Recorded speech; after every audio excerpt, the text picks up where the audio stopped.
வணக்கம் மக்களே, எல்லாரும் எதையோ போட்டு உங்களை அட்ராக்ட் பண்ணுறாங்களே, நம்மளும் ஏதாவது ஒரு வீடியோ போட்டு உங்களை அட்ராக்ட் பண்ணலான்னு என் பையனை கால் கையை பிடிச்சி கேமரா பிடிக்க வாடான்னு சொல்லி பல்லாவர சந்தையை கொண்டு போனாங்க. ஃப்ரைடே மட்டும் போடுற அந்த சந்தை எப்படி இருந்துச்சுன்னு மட்டும் பாருங்க.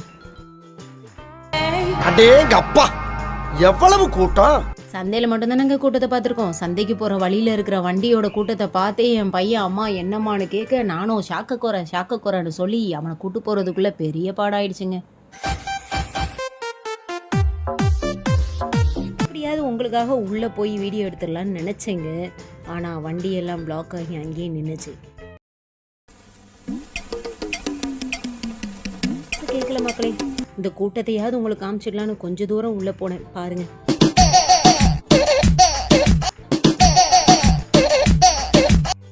ஐயோ, தெரியாமல் அம்மா மேலே உள்ள பாசத்தில் கேமரா பிடிக்க வந்துட்டோமே, என் பையன் வேறு ரொம்ப ஃபீல் பண்ணிகிட்டு இருந்தாங்க.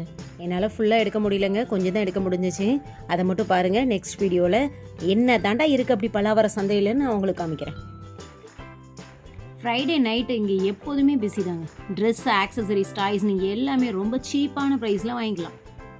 பேரம் பேசி வாங்குறதுல எக்ஸ்பர்ட்டாக இருந்தீங்கன்னா இன்னும் சீப்பாகவே வாங்கிக்கலாம். சென்னையில் ஷாப்பிங் லவர்ஸ்க்கு இது ஒரு ஹெவன் மாதிரிங்க. ஒரு வழியாக கூட்டத்தெல்லாம் தாண்டி இடித்து தள்ளி உள்ளே வந்து லெஃப்ட்டு ரைட்டுன்னு கடையை பார்த்தா ஃபுட்டெல்லாம் அவ்வளோ ஃபுல்லாக இருந்துச்சுங்க.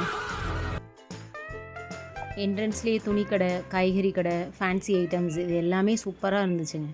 Plastic items, bedsheet, screen, pillow cover, நமக்கு முக்கியமாக தேவையான பானிபூரி கடை, கரும்பு ஜூஸ், பீங்கான் ஜாடி, உப்பெல்லாம் போட்டு வைப்பாங்க, பீங்கான் ஜாடி, ஃப்ரேம், கண்ணாடி, செடி வகைகள் எல்லாமே இருந்துச்சு.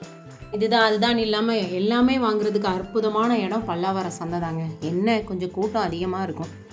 ஓகே மக்களே, அற்புதமான முறையில் மறுபடியும் பிளாக் ஆயிடுச்சு நமக்கு. நம்மளால இதுக்கு மேலே மட்டிக்கினாரு ஒருத்தரு, இவரை காப்பாத்தணும் கத்துரு. இதுக்கு மேலே வெயிட் பண்ணி போகலான்னு பார்த்தா என் பையன் கொடுக்குற ரியாக்ஷனை பார்த்துட்டு போதுண்டா சாமின்னு நானும் வண்டியை திருப்பிட்டு வீட்டுக்கு போயாச்சுங்க. 4 o'clock மேலே ஆகிட்டாலே ஈவினிங் இப்படி தாங்க கூட்டமாக இருக்கும். நீங்கள் ஃப்ரீயாக வாங்கணுன்னா மார்னிங் 10 o'clock இல்லை 9 o'clock மேலே வந்து வாங்க வந்தீங்கன்னா 12 o'clock வாங்க வந்தீங்கன்னா ஓரளவுக்கு ஃப்ரீயாகவே இருக்கும். ஓகே மக்களே, இதோட நம்ம பல்லாவர சந்தை விளாக்கை முடிச்சிடலாம். நெக்ஸ்ட் வீடியோவில் பல்லாவர சந்தையை பற்றின டீட்டெயில்டு வீடியோவை பார்க்கலாம். இந்த வீடியோ உங்களுக்கு பிடிச்சிருந்தா லைக் பண்ணுங்கள், ஷேர் பண்ணுங்கள், மறக்காமல் சப்ஸ்கிரைப் பண்ணிவிடுங்க. தேங்க்யூ.